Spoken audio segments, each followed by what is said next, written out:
traces de sang sur les chaînes de Jean Bersan, traces de sang sur les méandres, tout l'amnoquin.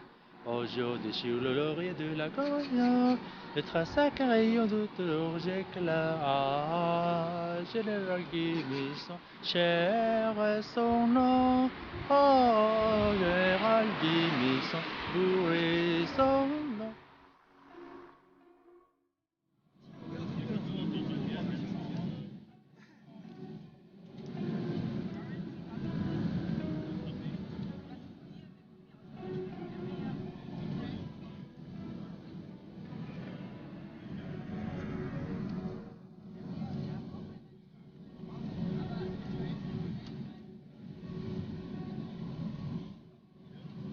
This is a journey like no other.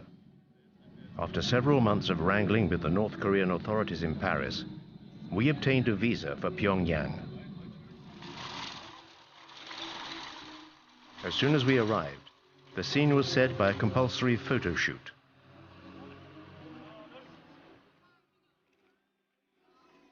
Journalists are kept under close surveillance. To go to North Korea is to accept the presence 24 hours a day of guides who are guarantors of the country's good image.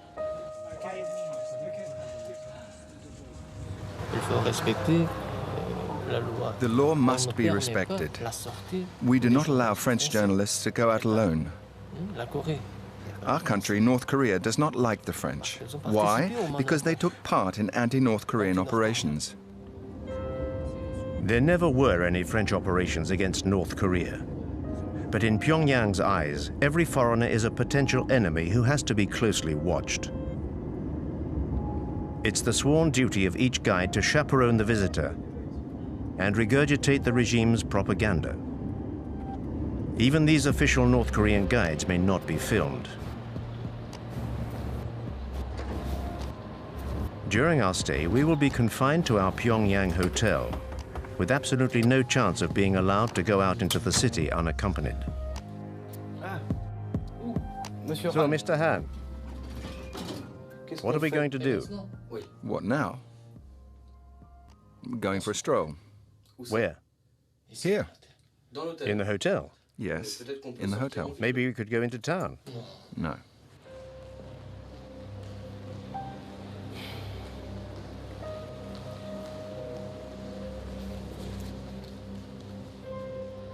Having spent several hours wandering around the hotel lobby, we finally get authorization to go out.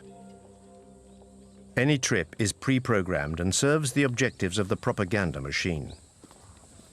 The house where the founder of the nation was born reminds foreigners of President Kim Il-sung's heroic deeds and helps to affirm the family's legend. When she was 14 years old, the president left his native home, Mangyongdae, firmly determined not to return before Korea became independent. Since then, the president led the 20-year-long arduous anti-Japanese armed struggle to a shining victory and finally liberated our country. So our country Hundreds of North Korean soldiers are taking part in a mandatory pilgrimage to honor the eternal president's memory. Here in Mangyongdae, From the grandfather, Kim Il-sung, to the present incumbent, his grandson, Kim Jong-un, the leaders are as one in official pronouncements. Well, we now have the respected Comrade Kim Jong-un as our supreme commander. He is exactly like the President Kim Il-sung and the great General Kim Jong-il in his ideal leadership and in his humanity. So our Korea will always emerge victorious in the future too, under the wise leadership of the respected Marshal Kim Jong-un.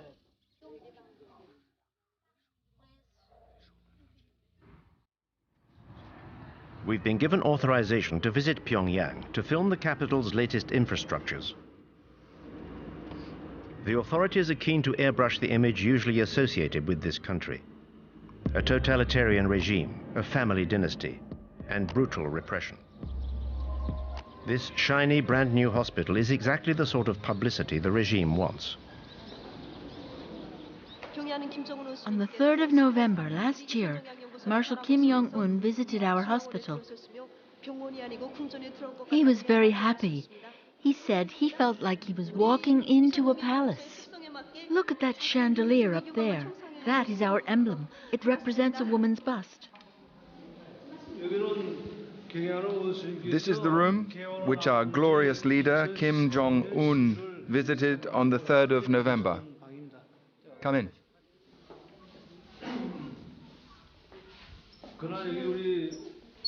This is the bed the Marshal sat on when he came here. He asked how long the patients stay here. And Marshal Kim Jong-un sent us this 42-inch television the day after his visit. So you sleep here, is that right? You're a patient here. Yes, Do you speak French? a little. What a stroke of luck. The first patient we meet and she speaks French. How much longer are you going to be staying here? A week should be enough, I think. Wearing her hospital clothes, this patient is giving the performance of her life in this well-directed play.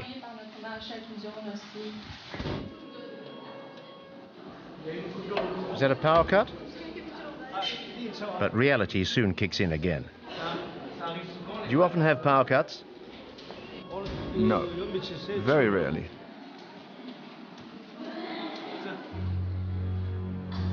The hospital's employees do their best to remain unmoved by such events. Nothing can tarnish the image of the country and those who run it.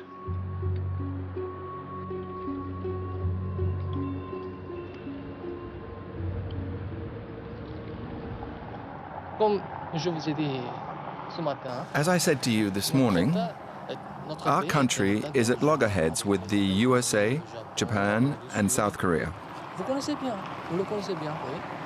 So we need a strong military, many soldiers to defend the fatherland. There is always tension in the Korean peninsula.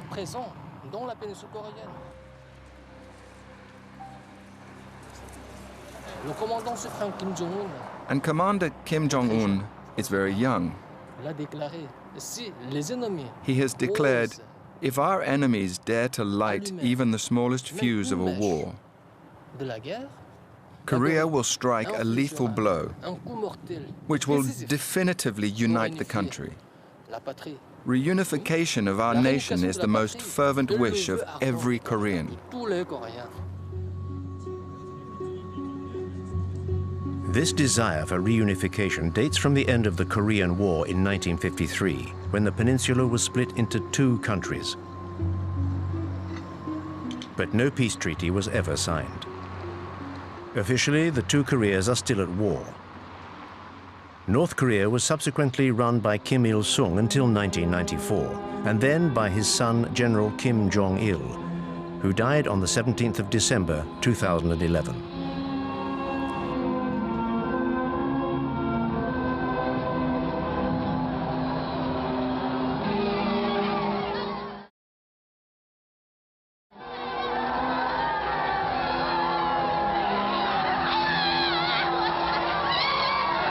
Kim Jong-un, son of the late Kim Jong-il, has been in power for 3 years. In life or in death, the Kim dynasty's power over 24 million North Koreans endures.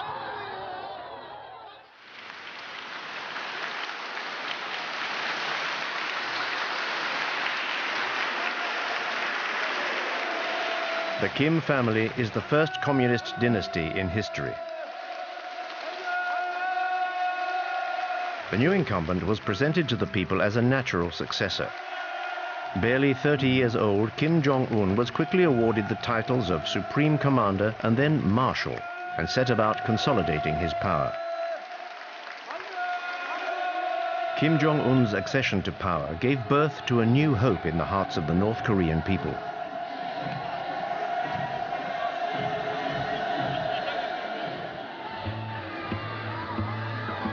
More of a modernist than his father, he built theme parks and was accompanied at public appearances by his wife. No North Korean leader had ever been seen to be so liberal before.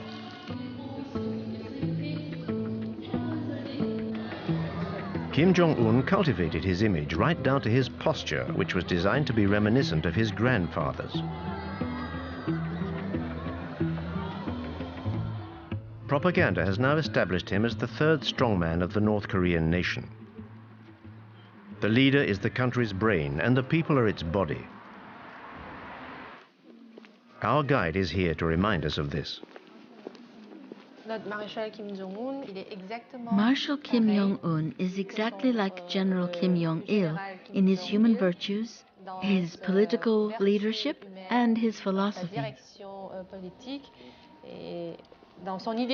Therefore, everybody respects and idolizes him. The guide's rhetoric is always the same. Under Kim Jong-un, devotion to the leaders remains almost religious. Like all transient foreigners, we are constrained by the regime's demands.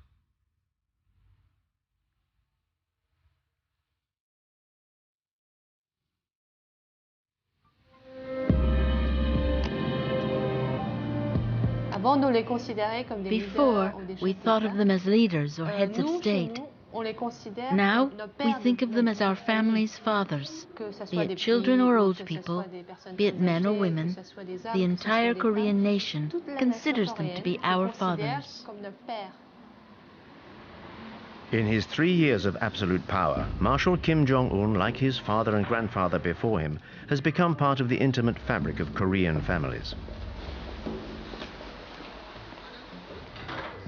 This retired scientist and her granddaughter are typical of this devotion to the regime. What are your feelings towards the Marshal? Like everyone else, I feel that Marshal Kim Jong-un is the embodiment of our destiny. He is our future and a father to us all. You foreigners could never understand how much we venerate our Marshal. The whole Korean population places its future and destiny in his hands. It is thanks to Marshal Kim Jong-un that I am wealthy and can live like this. In fact, maybe you know the song which speaks of the rise of our young nation and tells how our country will be built by the people under the guidance of Comrade Kim Jong-un. Thanks to him, our future will be brilliant and socialism will triumph.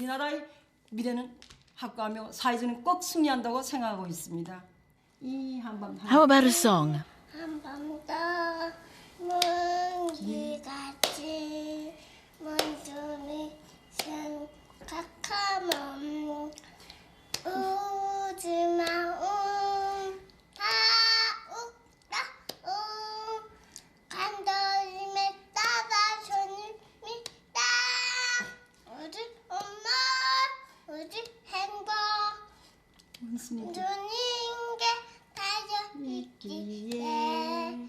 아침 저녁 소원은 하나 원수님의 안녕입니다. You see, even little children miss the Marshal, so they salute him in their songs. Your granddaughter who just sang, she's 2 years old. What kind of future do you want for her? What kind of country will she live in? I feel sure that she will live in a strong and prosperous country that will incarnate the might of Mount Baekdu. That she will live in a world where she will have no cause to envy others.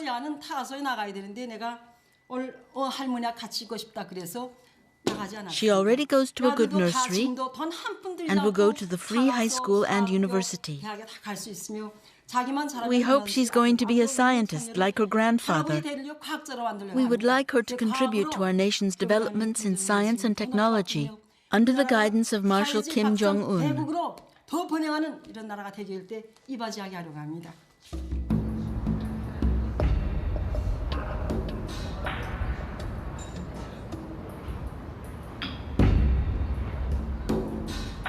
Under Kim Jong-un, the nation's future elite is being coached in Pyongyang's model schools.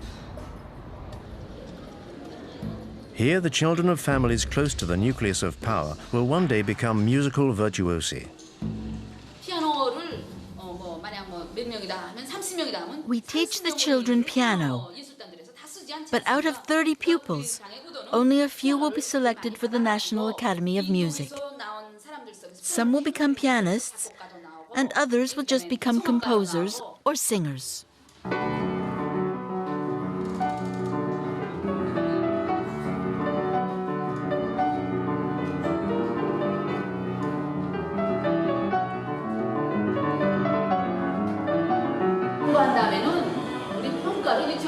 Our junior school gives out these red stars as rewards to children for good work. And when they see these stars, it also makes them want to join the army.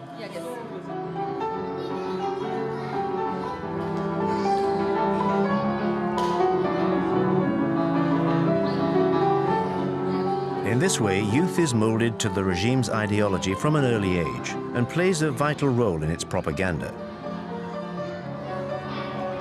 The children have to be adorable. They're cosseted and well-fed.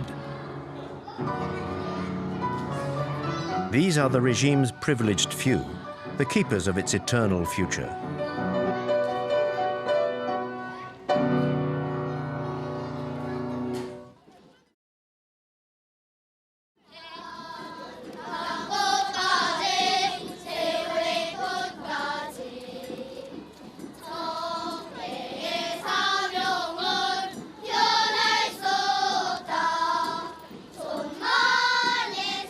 From infant school through to university, devotion to the leader seems unfailing.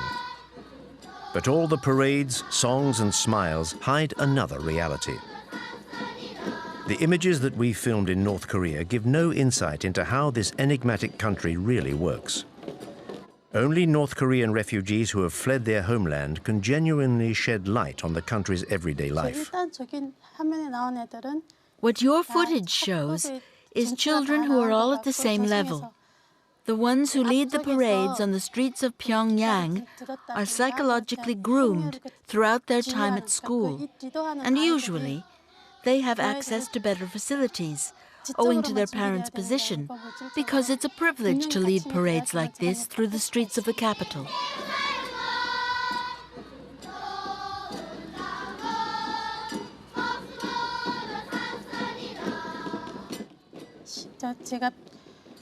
The difference between the kids from Pyongyang and the kids from the countryside is their size. The children from the capital are much bigger than the country kids of the same age. This is due to lack of protein in their diet.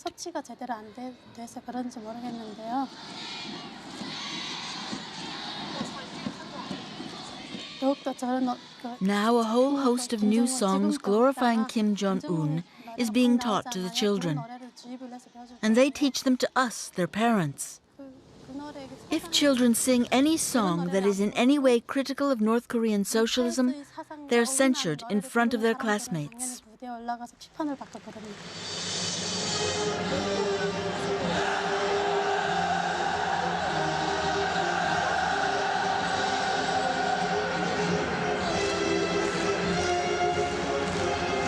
This indoctrination of youth is an absolute priority.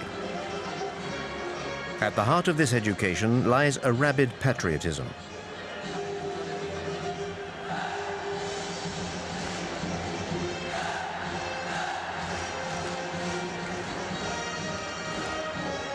These children are the future of North Korea and have to be ready to defend their nation. These mass spectacles are designed for the North Korean nation to promote its sense of power.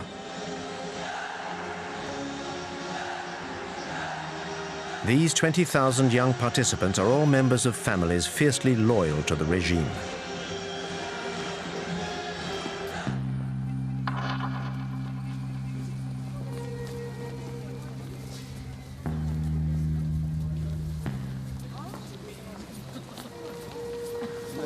These Pyongyang citizens are an essential part of the regime's rhetoric, at its very core.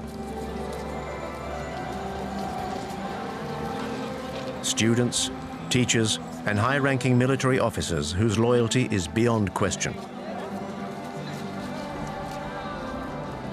These men and women from the capital's elite are the only people allowed to meet foreigners.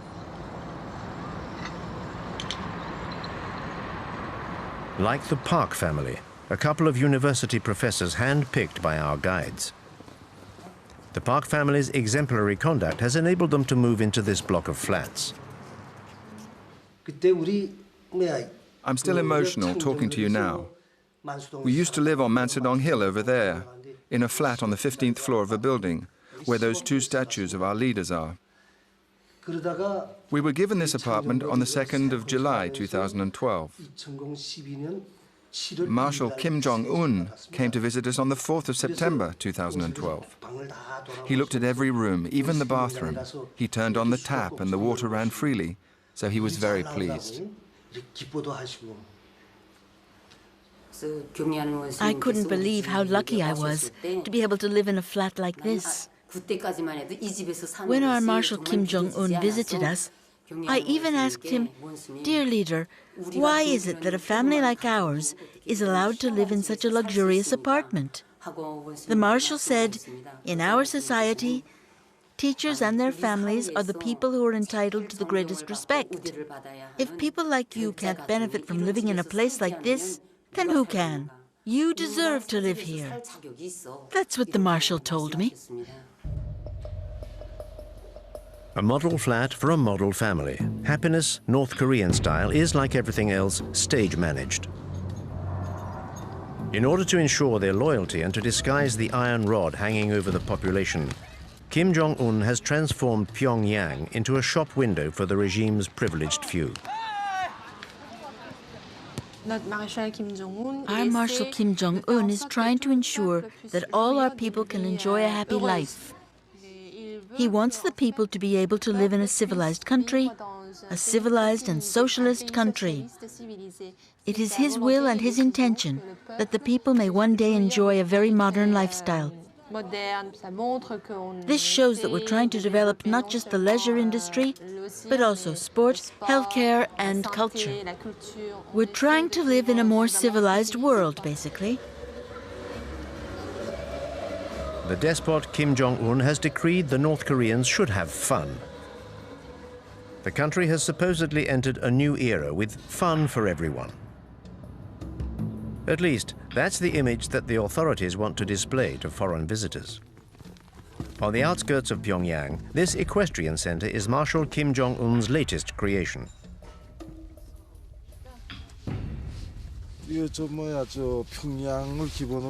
This equestrian center is for the benefit of everybody. Workers, employees, old people, and even small children. Nothing is left to chance. There's no room for improvisation. I'm on my way. They want to see the merry-go-round. Get everything ready quickly and let the others know. We're on our way.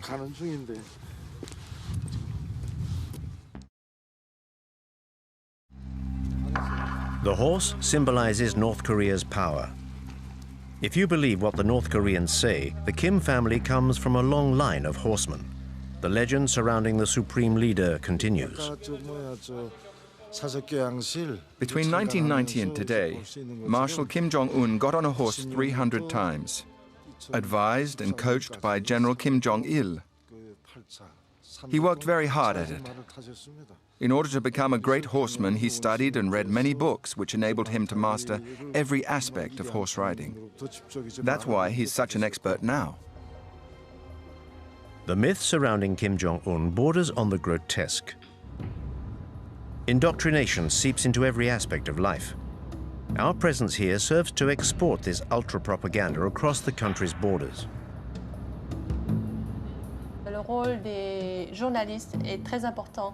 The role journalists play is very important. That's why we're taking the documentary you are making of our country so seriously. We hope that you will take what we have told you and turn it into a fair and objective documentary. Part of the schedule for the day is a visit to Marshal Kim's latest folly, a ski resort 200 kilometers from Pyongyang. His time studying in Switzerland gave him a taste for winter sports. The regime has spent $300 million on the construction of this complex. But Kim Jong-un has also achieved his objective of circumventing the embargo on leisure goods imposed by the international community. We have 10 ski slopes here at the Masik Resort, 9 for professional skiers and 1 for beginners. We started building these slopes in May 2013, and we finished on the last day of December 2013. That's what the marshal required, and we achieved it. Our leader even promoted our resort all over the world.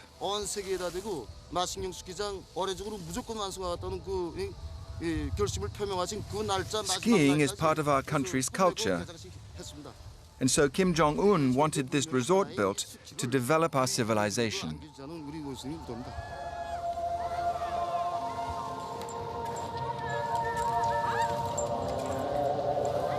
But who in North Korea can afford the luxury of a holiday here? No one is willing to explain the circumstances of their stay here. The resort was designed with the people in mind, and the prices too have been set with the people in mind. In Marshal Kim Jong-un's socialist country, money remains a taboo subject. Only 5,000 North Koreans are estimated to have the means to use this resort.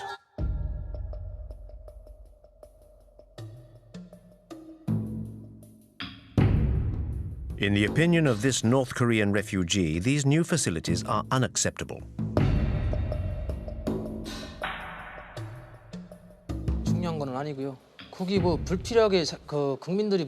It's all so ridiculous.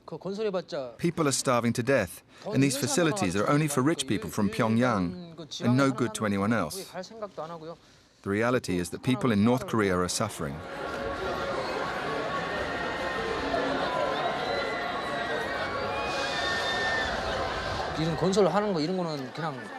When I see all these leisure facilities being built, I think to myself that it's just to placate the people and show people abroad that the country is capable of achieving these things.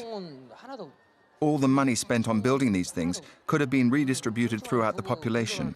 This is just throwing money out of the window. North Korea's economic difficulties do not stop the regime from spending money hand over fist. Every 2 years, Pyongyang puts on a film festival open to foreigners. This is a way for the authorities to present an image of cultural and material prosperity to the world.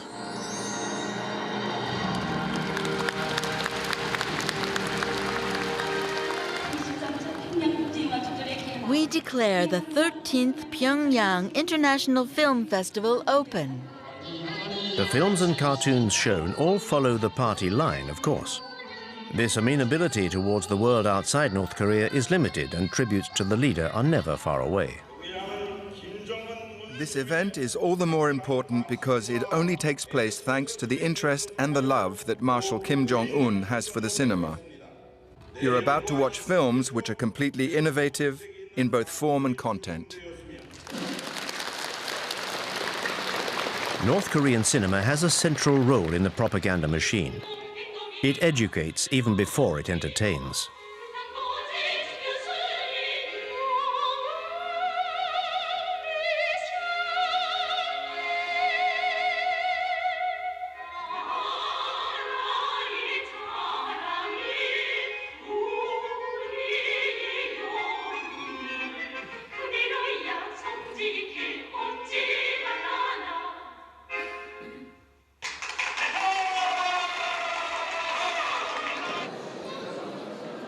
The film festival also allows the regime to present itself in a good light, a message relentlessly driven home by the Ministry of Culture. We want independence, friendship, and peace between peoples. All over the world? Yes, all over the world. A select group of dignitaries and a few foreigners are being treated to a soirée orchestrated by the great and good of the regime.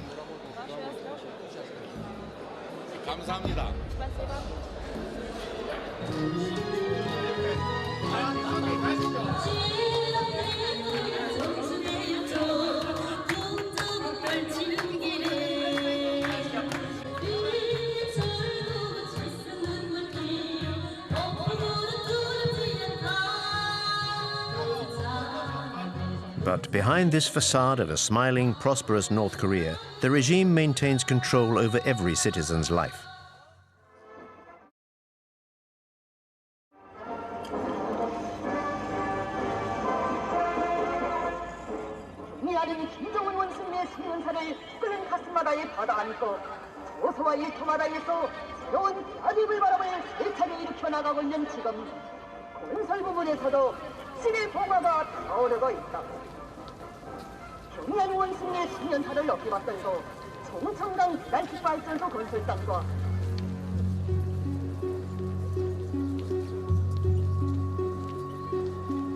In this country of supreme leaders, even the smallest event is an opportunity to pay tribute to the leadership. Under North Korea's totalitarian system, there is no other choice.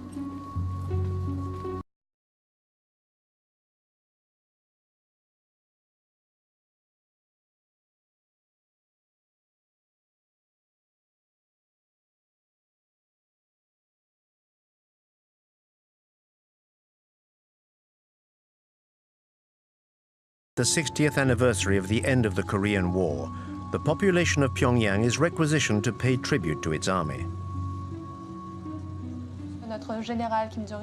General Kim Jong-il said, "To safeguard our country, one can live without candy, but one cannot live without bullets." Our guide's words are directly influenced by the Song-gun doctrine, devised by the former leader Kim Jong-il, which gives the army the dominant role in building North Korea's socialism.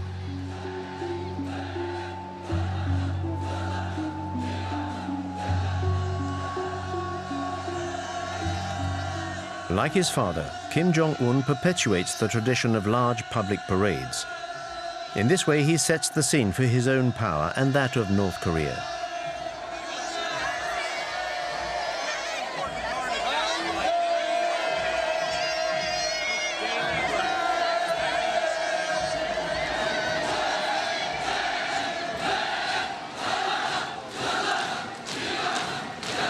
The army is the keystone of the regime, with 1 million North Koreans enlisted and 1/3 of the population reservists.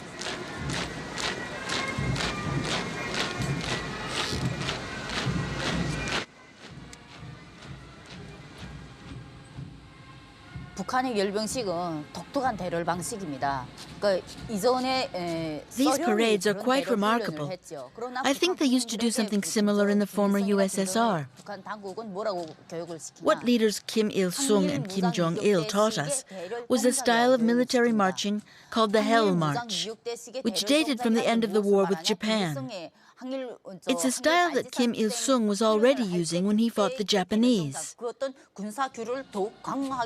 The idea is to intimidate the enemy.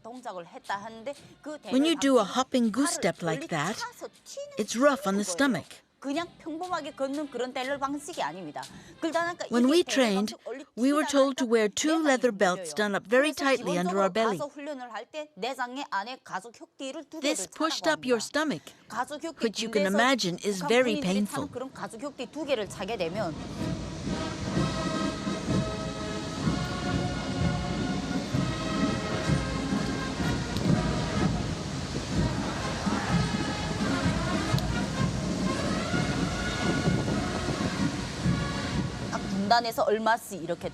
I took part in training for these parades while I was a student at military college. But a few days before the parade, I contracted paralysis in my legs because of the hopping. So I was unable to take part and had to go back to college. The training is extremely hard. It felt like being a prisoner in a labor camp. And in North Korea, not to be able to take part in the parades is very shameful.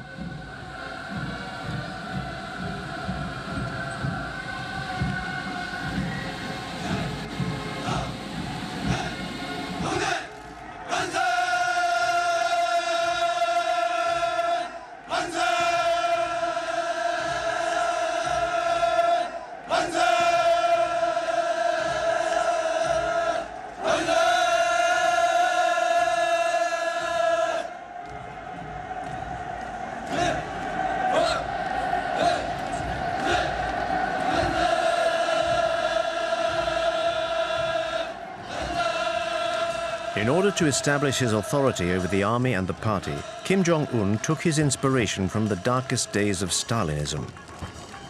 In December 2013, the young dictator began a violent purge of the state's apparatus. Any officials who could have got in his way were brutally eliminated, beginning with his own uncle, Jan Song-taek, who was very influential at the heart of the regime.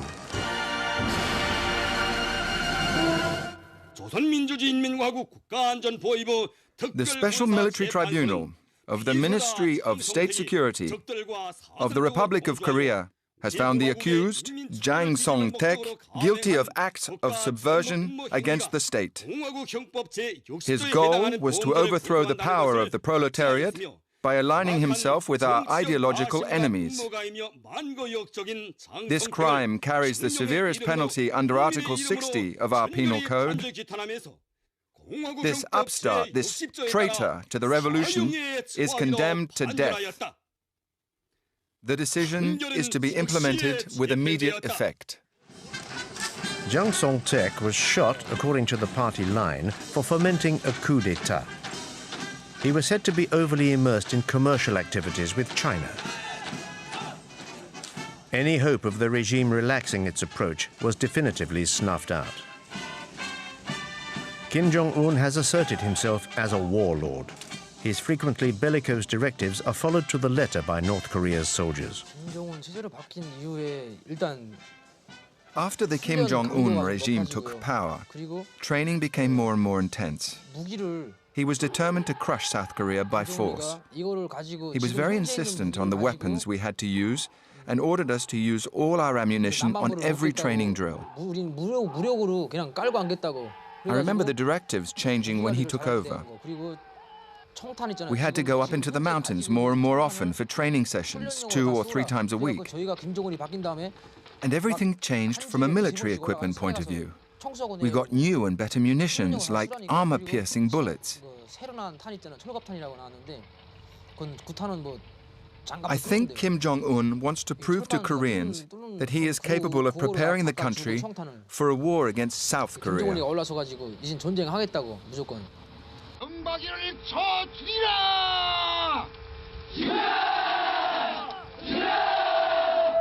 Marshal Kim Jong-un regularly challenges his southern neighbor and enemy. The regime's belligerent rhetoric goes hand in hand with provocative acts such as nuclear trials or military maneuvers. The state needs an enemy to justify the economic priority given to the military. This policy operates with no regard for the population, which outside Pyongyang is still vulnerable. Between 1994 and 1998, the country suffered its worst ever famine, which caused the deaths of hundreds of thousands of people. At that time, I was a soldier, and I had some serious health issues. I'd lost a lot of weight. I remember that opposite my barracks, there was a woman who used to deliver food to the Labour Party cells. I went to see the farm manager and pleaded with him to give me some apples. I said, "Give me an apple before I starve to death." So he said, "You can eat what you like when you're here, but you can't take anything with you.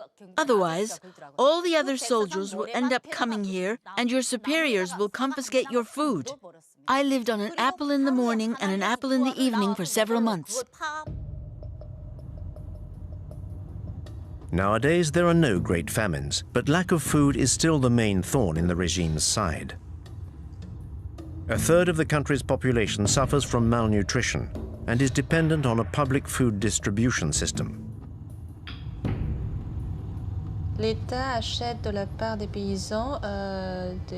The state buys cereals and other foodstuffs from the farmers at a low price and then redistributes them among the population. Depending on the number of people in the family, they get more or less food. More is given to families where there are adults. The regime is still incapable of feeding its people, but is keen to convince us that the opposite is true. Our journey now takes us on a visit to a naturally exemplary farm. These are the details commemorating our visits from General Kim Jong-il, who came 15 times to give us new instructions. His advice when he was here enabled us to improve production. He was very pleased. The general said, at first, the soil here was bad, but the good work of our farmers has allowed us to increase productivity. General Kim Jong-il himself said that our farm should become a model to the rest of the country. This model farm looks more like a ghost farm.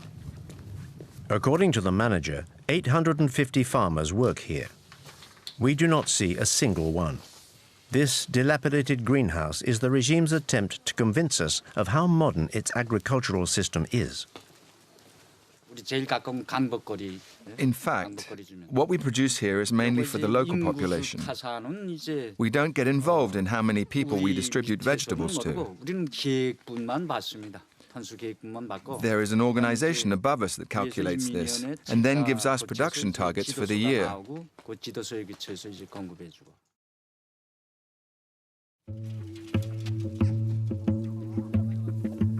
But the targets set by the authorities are unattainable. In order to help the farmers, the regime takes its inspiration from the Maoist model and sends the army into the fields. As soon as our training is over, we go into the country to work with the farmers. We usually help with pricking out rice or planting corn. Every regiment is billeted to a farm near its barracks. The commanding officer might say, this barracks, you go to this farm or whatever. After the corn harvest at the end of October or beginning of November, we return to barracks to start our winter training. In March 2012, Kim Jong-un introduced a reform which allowed farmers to keep half of what they grew. But a lack of fertilizer and farm tools prevents the country from being self-sufficient, and this fundamental principle remains out of reach.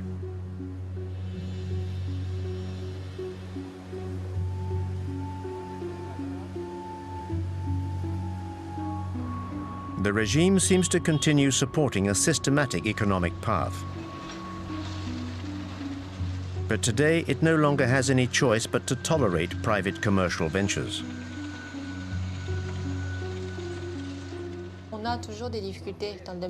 We still struggle economically. There are still obstacles to overcome, but under our marshal's leadership, everyone can enjoy a stable lifestyle.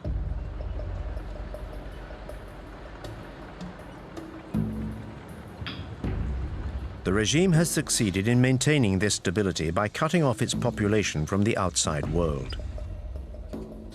Only a handful of North Koreans managed to get around this isolation via the black market.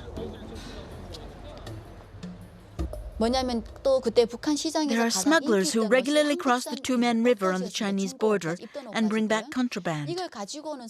I went into business with a bunch of friends, and I remember everyone copying and burning South Korean DVDs brought in from China, and then selling them in the markets. In North Korea, buying DVDs like this is expressly forbidden and goes against the regime and the law. It is actually dangerous to even own them. But there are fewer controls in the evening, so people get together around 10 or 11 and stay up until dawn watching recordings of popular TV series. I remember a very popular South Korean series which showed a casino in a capitalist country. You saw money changing hands, which we'd never seen before. Because all you see on North Korean television is documentaries about Kim Il-sung and Kim Jong-il. And it's still the same today. But in those South Korean series, I saw apartments and wardrobes full of clothes and shoes. The North Korean regime keeps on telling us that South Koreans are very poor. But the people in those series were really fashionably dressed, and I loved it.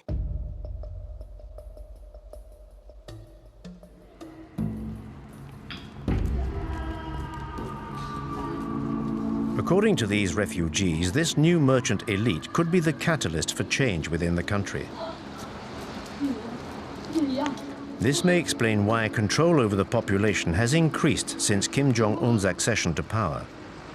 North Koreans have absolutely no chance of leaving the country legitimately. So despite the risk, many try clandestinely to cross the border into China.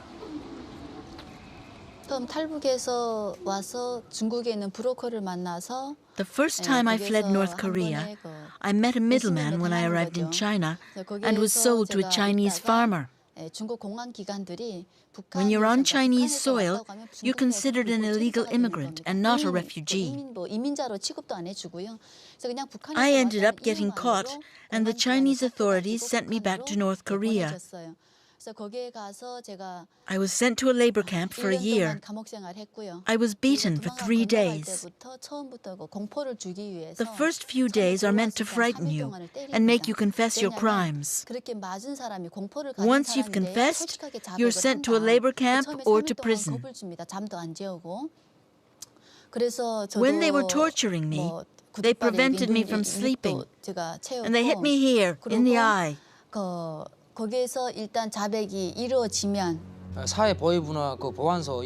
When I was a border guard on the Two-Men River, it was my job to catch fugitives. We were posted along the Chinese border in groups of 3. When we caught a fugitive, we took them to our guard post, where we recorded the time and date at which we'd captured them. Then the fugitive was interrogated by our boss and transferred to the Department of Security. If the prisoner was starving, we could be lenient. Otherwise, they were sent straight to prison or the labor camp. All I did was hand them over to my superiors. We were rewarded for each fugitive we caught.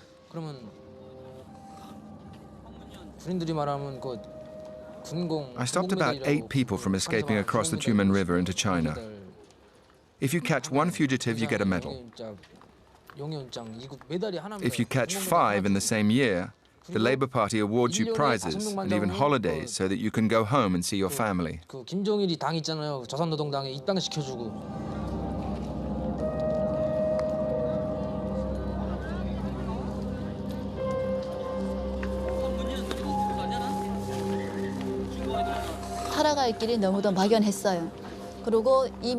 Once I left prison, I wondered how I was going to carry on living with no identity. I was considered a traitor to the nation, so I had no future in North Korea. I tried to flee a second time. I had obtained contact details for a people trafficker while I was in prison. Thanks to him, I managed to cross the Two-Men River between China and North Korea. With the fake passport he made me, I got on a boat to South Korea the following day.